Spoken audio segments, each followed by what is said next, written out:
Movie की start होते ही हमें एक आदमी दिखाया जाता है जिसका नाम मिकी होता है। उसके साथ में ही एक और बैग और एक बेसबॉल बैट पड़ा हुआ है। फिर कुछ देर के बाद एक आदमी अंदर से भागो भागो कहते हुए चिल्लाते हुए आता है। वो अपनी गन से घर के अंदर गोलियां भी चला रहा था। तब मिकी जो कि घर के बाहर बैठा हुआ था वो उसकी आवाज सुनकर वहां से भाग जाता है। अब जो आदमी अंदर से आया था उसका नाम बेन होता है। हमें बताया जाता है कि ज़ॉम्बीज़ की वजह से इस दुनिया में कोई इंसान नहीं बचा सिवाय इन दो लोगों की। अब बेन अपनी परवाह ना करने वाला इंसान था और बेसबॉल बैट उठाकर जहाँ उसका दिल करता था वो वहीं पर चला जाता था। लेकिन उसका जो फ्रेंड होता है यानी मिकी वो तो बिल्कुल अलग होता है उससे। यानी वो वॉकमैन इस्तेमाल करने वाला, एक्स्ट्रा बैटरी साथ रखने वाला और अपनी परवाह करने वाला इंसान था। इसके बाद ये दोनों पूरे शहर के अलग अलग घरों में जाते हैं। अब उन घरों में कोई भी नहीं होता, लेकिन अगर किसी घर में ज़ॉम्बी दिख जाए तो उन्हें सिर्फ बेन ही मारता था। लेकिन मिकी में इतनी हिम्मत नहीं होती। ये अलग अलग घरों में जाकर अपनी जरूरत का सारा सामान इकट्ठा करती है। ये अपना टाइम कुछ इस तरह से गुजारती है कि रोड पर लेट जाती है और कभी नदी में पत्थर फेंक कर इंजॉय करती है। इसके बाद जब वो थक जाती है तो रिलैक्स करती है और इस तरह से ही उनका टाइम गुजर रहा था। अब एक दिन ऐसे ही घूमते घूमते उन्हें एक बड़ी सी गाड़ी दिखाई देती है। अब बेन अपनी गन लेकर उस गाड़ी की तरफ बढ़ता है। वहाँ ड्राइवर सीट पर कोई बैठा होता है और वो एक ज़ॉम्बी औरत होती है। अब वो ज़ॉम्बी आहिस्ता आहिस्ता उठकर बेन की तरफ बढ़ती है तो बेन उसे शूट करके मार देता है। फिर वो उस गाड़ी के अंदर जाकर उसे स्टार्ट करके देखता है। तब लकीली वो गाड़ी स्टार्ट भी हो जाती है। ये देखकर वो दोनों बहुत खुश हो जाते हैं क्योंकि इतने दिन से वो पैदल ही घूम रही थी और अब उन्हें गाड़ी मिल गई।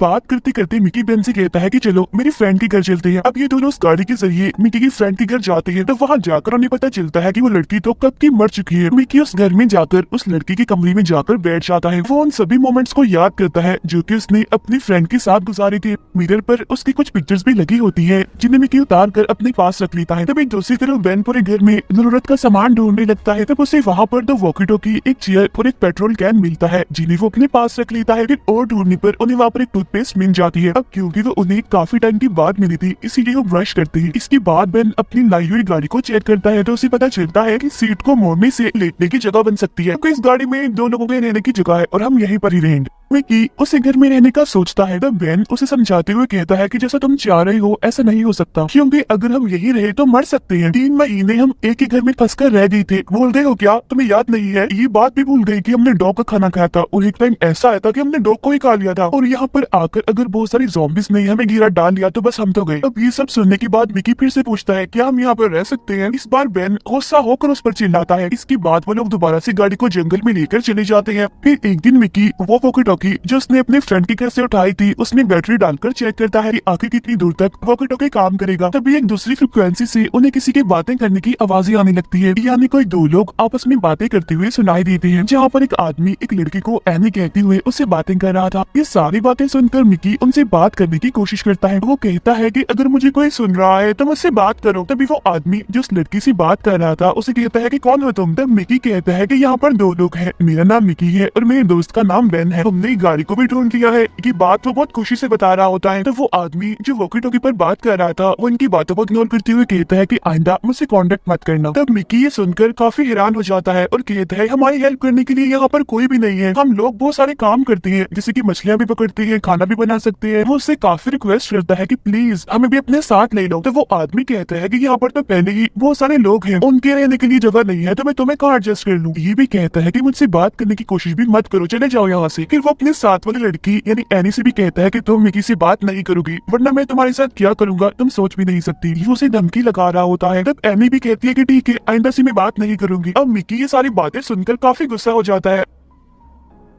मिकी कहता है कि चाहे कुछ भी हो जाए मैं उन लोगों को ढूंढ कर रहूंगा। तब बेन उसे कहता है कि ठीक है ढूंढ लेना, अगर तुम उन्हें ढूंढना चाहते हो मुझे कोई इशू नहीं है। अब 2-3 दिन के बाद मिकी दोबारा उस वॉकी टॉकी में एनी मुझसे बात करो कहकर चिल्लाता रहता है। तब बेन खाते हुए उसे जवाब देता है कि तुम इतने दिनों से उनसे कांटेक्ट करने की कोशिश कर रही हो लेकिन उन्हें तो तुम्हारी परवाह भी नहीं है, इसीलिए तुम इस को छोड़ दो। मिकी उसे कहता है कि उस आदमी ने मुझे कहा था कि यहाँ पर रहने के लिए तुम्हारी जगह नहीं है, तो जरूर वो किसी होटल में रुके हुए होंगे। तब ये सोचकर वो लोग सारे होटल्स को चेक करते हैं। मिकी जब एक रूम का दरवाजा खोलता है तो अंदर से 2 ज़ॉम्बीज़ बाहर आते हैं। तब बेन जल्दी से गाड़ी से बाहर निकल के मिकी को गाड़ी के अंदर बैठने के लिए कहता है। वो अपनी बेसबॉल बैट लेकर मिकी से कहता है कि मैंने तुम्हें पहले ही कहा था कि ऐसा ही होगा और तुमने मेरी बात नहीं मानी। वो चिल्लाते हुए उस ज़ॉम्बी को मारने लगता है। फिर कुछ देर बाद उन दोनों ज़ॉम्बीज़ को जान से मार देने के बाद वो गाड़ी लेकर वहाँ से चले जाते हैं। फिर नेक्स्ट डे बेन वाटरफॉल में मजे से नहा रहा होता है। तभी एक ज़ॉम्बी लड़की आहिस्ता आहिस्ता गाड़ी के पास आ रही होती है। उस गाड़ी का दरवाजा थोड़ा सा खुला हुआ था इसीलिए वो ज़ॉम्बी लड़की हाथ अंदर डालकर मिकी को पकड़ने की कोशिश करती है, लेकिन अचानक से मिकी की आंख खुल जाती है। तो वहाँ से हटकर दूसरी तरफ हो जाता है। जल्दी से वॉकी टॉकी निकाल कर बेन को बुलाने की कोशिश करता है। अभी मिकी उस ज़ॉम्बी लड़की को देख ही रहा होता है कि अचानक से उसका सर ब्लास्ट हो जाता है।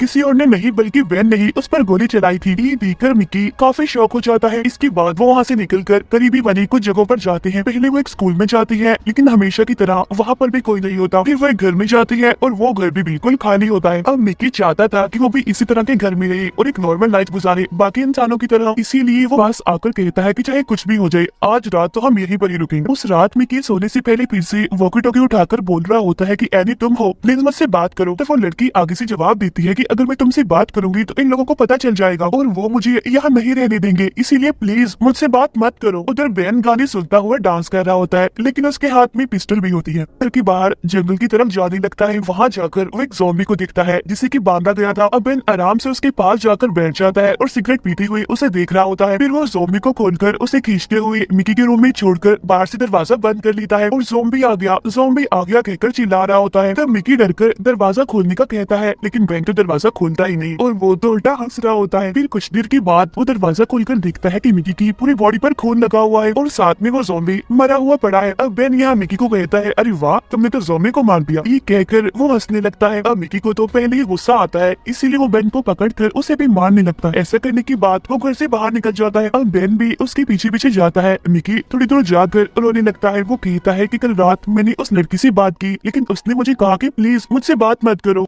वो दोबारा से अपनी जिंदगी वैसे ही गुजारने लगती है। जब वो मेन रोड पर जा रही होती है तभी उन्हें सामने खड़ी हुई एक गाड़ी दिखाई देती है। दोनों उस गाड़ी से पेट्रोल निकालने के लिए उसे खोलते हैं। मिकी बेन से कहता है कि गाड़ी बहुत गर्म है, इसका मतलब ये है कि अभी अभी इस गाड़ी को कोई यहाँ पर खड़ा करके गया है। तो बेन चिल्लाकर कहता है कोई है यहाँ पर, लेकिन आगे से कोई रिस्पॉन्स नहीं आता। लेकिन जब वो उसका पेट्रोल टैंक चेक करती है तो उसमें तो पेट्रोल ही नहीं होता और तभी एक आदमी मिकी की गर्दन पर चाकू रख देता है। तब हड़बड़ाकर बेन अपनी पॉकेट से अपनी गन निकाल लेता है। तभी वो आदमी बेन से कहता है कि अपनी गाड़ी की चाबी मुझे दो, मैं यहाँ से चला जाऊंगा। तब बेन फौरन उससे कहता है कि हमारी बात तो सुनो, अगर हम सब मिलकर रहे तो ही सरवाइव कर सकते हैं। तब ये सुनकर वो आदमी कहता है कि उन लोगों ने भी मुझे ऐसे ही कहा था, लेकिन फिर बाद में मुझे ऐसे बिहेव किया जैसे मैं इंसान ही नहीं हूँ, मेरे साथ बहुत बुरा सलूक किया, तो इसीलिए मैं किसी पर भी ट्रस्ट नहीं कर सकता। मुझे बहुत दूर जाना है, इसीलिए मैं तुमसे आराम से कह रहा हूँ कि अपनी पिस्टल को फेंक दो और मुझे चाबी दे दो, वरना मैं तुम्हारे इस दोस्त को मार डालूंगा। तब बेन कहता है कि ठीक है, लो मैं पिस्टल नीचे रख देता, चाबी तो गाड़ी के अंदर ही है। तो वो आदमी जल्दी से मिकी को छोड़कर गाड़ी के अंदर जाकर बैठ जाता है, लेकिन अंदर तो चाबी होती ही नहीं, क्योंकि वो चाबी तो बेन के पास होती है। तो वो आदमी गुस्सा होते हुए बेन को बुरा भला कहते हुए गाड़ी से निकलकर भागने लगता है। अब बेन भी पीछे जाकर शूट करके उसको मार डालता है। तब मिकी बेन से कहता है कि ये क्या किया तुमने, क्यों मारा उसे, वो तो इंसान था। तब बेन कहता है कि इंसान जरूर था, लेकिन वो अच्छा इंसान नहीं था, खतरनाक आदमी था वो। तुम जानते नहीं हो क्या, वो हमारी गाड़ी को चुराने वाला था और उसने तुम्हें मारने की कोशिश भी की, उल्टा मैंने तो तुम्हारी जान बचाई है, तुम्हें वो जरूरी है। अभी वो दोनों बातें कर ही रही होते हैं कि तभी रोड के पीछे से एक ट्रक उनकी तरफ आ रहा होता है। तो वो दोनों फौरन अलर्ट हो जाते हैं। बेन अपनी पिस्टल को निकालकर ट्रक की तरफ कर देता है और पूछता है कि कौन है तुम लोग। तो वो लोग कहते हैं कि हम भी तुम्हारी तरह ज़ॉम्बी से बचे हुए सर्वाइवर हैं। तभी ट्रक में से एक लड़की और हाथ में एक बड़ी सी गन लिए हुए एक आदमी उतरता है और वो गाड़ी जो पेट्रोल खत्म होने की वजह से वहाँ पर रुकी हुई थी, वो लड़की उसे घूरने लगती है और पूछती है कि इस गाड़ी को चलाने वाले आदमी को आपने देखा है क्या और वो कहाँ है। तो बेन कहता है कि उसने थोड़ा तंग किया था, इसीलिए हमने उसे मार दिया। तो वो पूछती है कि मरने से पहले क्या उसने कुछ कहा था। तो बेन कहता है कि उसने अपने घर जाने के लिए हमारी गाड़ी छीनने की कोशिश की थी, बस इसके अलावा तो कुछ नहीं कहा। तो वो लड़की कहती है कि ये गाड़ी उसने कहाँ से ली थी, इस बारे में कुछ बताया उसने। अब वो लोग अपने बारे में तो कुछ नहीं बताते, लेकिन बेन और मिकी से बड़े ध्यान से सवाल कर रहे थे, यानी वो लोग ये कंफर्म कर लेती है कि इन्हें कुछ नहीं पता। फिर वो कहती है कि ये गाड़ी तो हमारी थी और वो हमसे चुरा कर ही ले गया था और बहुत अच्छा हुआ कि आप लोगों ने हमारी गाड़ी को बचा लिया।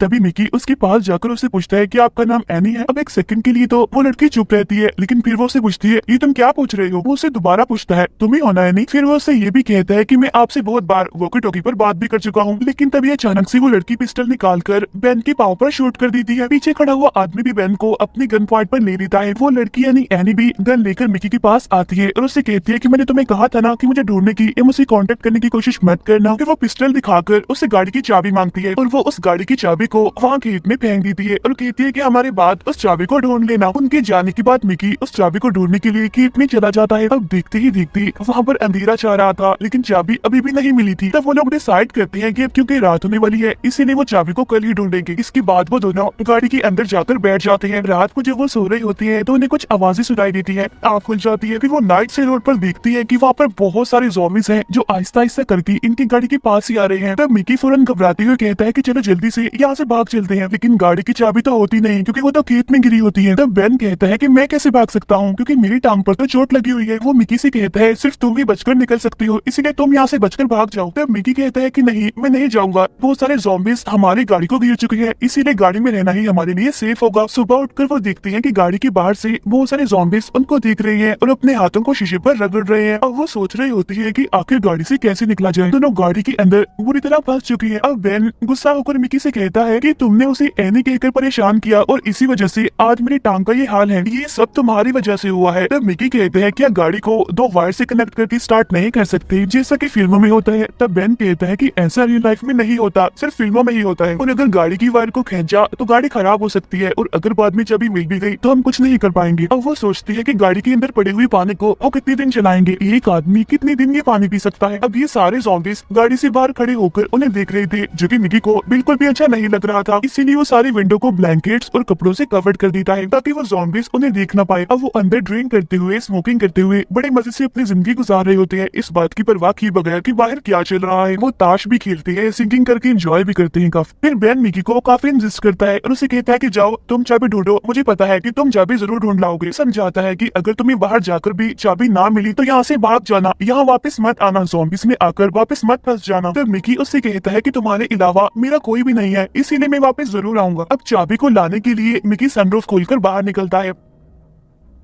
टाइम गुजरता जाता है और यहाँ पर बेन फर्स्ट टाइम तन्हाई को महसूस करता है। काफी टाइम गुजर जाता है लेकिन अभी तक मिकी वापस नहीं आता। तब बेन सोचता है कि शायद अभी भी वो चाबी ढूंढ रहा होगा। अब वो मिकी की आने तक किसी भी तरह करके टाइम को गुजारने का सोचता है। वो बॉल से खेलता है, स्मोकिंग करता है, लेकिन उसे टाइम नहीं गुजरता। फिर वो सोचने लगता है कि कहीं वो मुझे बाहर से बुला तो नहीं रहा, इसीलिए वो कान लगाकर सुनता है कि कहीं बाहर से कोई आवाज तो नहीं आ रही। अब वो मिकी को काफी मिस करने लगता है, इसीलिए वो उसकी वापस आने के लिए काफी प्रे करता है। अब काफी टाइम गुजर जाता है लेकिन अभी तक मिकी वापस नहीं आता। बेन पागलों की तरह सोचता है कि एक ही मेरे साथ था, उसको भी मैंने खो दिया। उसे मिकी की फिक्र होने लगती है कि कहीं वो बाहर जिंदा भी है या फिर नहीं, इसीलिए वो बाहर की तरफ चिल्लाते हुए कहता है कि मिकी वापस आ जाओ। बेन को तन्हाई बर्दाश्त नहीं हो रही थी, इसीलिए वो रोने भी लगता है। लेकिन तभी अचानक से बाहर से मिकी की आवाज आती है जो बेन को बुला रहा होता है। तभी सुनकर बेन बहुत खुश होता है और सनरूफ खोलने लगता है और वो फौरन मिकी को अंदर बुला लेता है। उसके अंदर आने के बाद बेन तो बहुत खुश होता है लेकिन मिकी काफी घबराया होता है। तब बेन उससे पूछता है कि क्या हुआ है, चाबी उठा ली है ना? तब मिकी बगैर कुछ कहे अपने हाथों को दिखाता है। तब बेन भी उसके हाथों को देखता है कि उसके हाथों पर ज़ॉम्बीज़ के काटने के निशान है। अब बेन पागलों की तरह चिल्लाने लगता है कि ये क्या किया मिकी तुमने। मिकी यहीं पर रोने लगता है और कहता है कि प्लीज मुझे किसी तरह बचा लो। अब क्योंकि बेन के पास और कोई रास्ता नहीं होता इसीलिए वो मिकी पर गन पॉइंट करके उसे काफी रिक्वेस्ट करता है कि प्लीज मिकी तुम यहाँ से बाहर निकल जाओ। लेकिन बेचारा मिकी रोते हुए उसे कहता है कि प्लीज मेरी हेल्प करो। लेकिन बेन के पास कोई रास्ता नहीं होता और वो मिकी से कहता है कि मैं हमेशा खुश रहने वाले मिकी को ज़ॉम्बी बनते हुए नहीं देख सकता, इसीलिए वो मिकी को वहीं पर शूट करके जान से मार डालता है। बेन चिल्लाते हुए कहता है कि साथ रहने वाला भी आज बिछड़ गया। अब बेन बिल्कुल अकेला है, उसके साथ कोई भी नहीं है, बात करने के लिए भी उसके पास कोई नहीं है, वो गाड़ी से बाहर भी नहीं जा सकता। यही सारी बातें सोचते हुए वो वहीं पर बैठ जाता है। फिर वो मिकी की डेड बॉडी को बंद कर देता है। फिर बेन वॉकी टॉकी निकाल कर एनी से बात करने की कोशिश करता है। कहता है कि एनी क्या तुम मुझे सुन सकती हो? मैं जानता हूँ कि तुम मुझे सुन सकती हो। मैं तुम्हें एक बात बताऊँ, मिकी मर गया है। वो 3 महीने से मेरे साथ रह रहा था, 3 महीने से हम एक ही घर में बसे हुए थे। फिर वहाँ से हम कैसे बचे तुम्हें इसका अंदाजा नहीं है। हमने कुछ नहीं किया, बस घर का मेन डोर खोल दिया जिसकी वजह से सारे ज़ॉम्बीज़ घर के अंदर घुस गए। लेकिन हम भी मौके का फायदा उठाकर घर के दूसरी तरफ से भाग गए। इतने दिनों से मेरे साथ रहने वाला भी अब बिछड़ गया और इन सब की वजह तुम हो। और मैं जिस तरह उस घर से बचकर निकला, यहाँ से भी बचकर निकलने की कोशिश करूंगा लास्ट टाइम। अगर उस कोशिश में मैं हार गया तो मैं खुद को ही शॉट करके मार डालूंगा, और अगर मैं इस गाड़ी से सही सलामत बाहर निकल कर आ गया तो तुम्हारी मौत मेरे हाथों में लिखी होगी। ये बोलकर वो गाड़ी से निकलने की सारी तैयारियां करने लगता है। अब वो विंडोज पर से कपड़ा हटाता है ये देखने के लिए कि आखिर ज़ॉम्बीज़ कहाँ जा रहे हैं। साथ साथ वो मिकी की वॉकमैन भी पहन लेता है। वो गाड़ी के पीछे वाला दरवाजा खोलता है। अंदर धूप आने की वजह से उसे कुछ भी दिखाई नहीं दे रहा था। इसके बाद सीन कट करके हमें दिखाया जाता है कि बेन बैग को लटकाए हुए, हाथ में बेसबॉल बैट पकड़े हुए, एक टांग से लगाते हुए चल रहा है और उसके पीछे बहुत सारे ज़ॉम्बीज़ उसका पीछा कर रहे हैं। और इसी सीन के साथ ही मूवी यहीं पर एंड हो जाती है। Thank you for watching.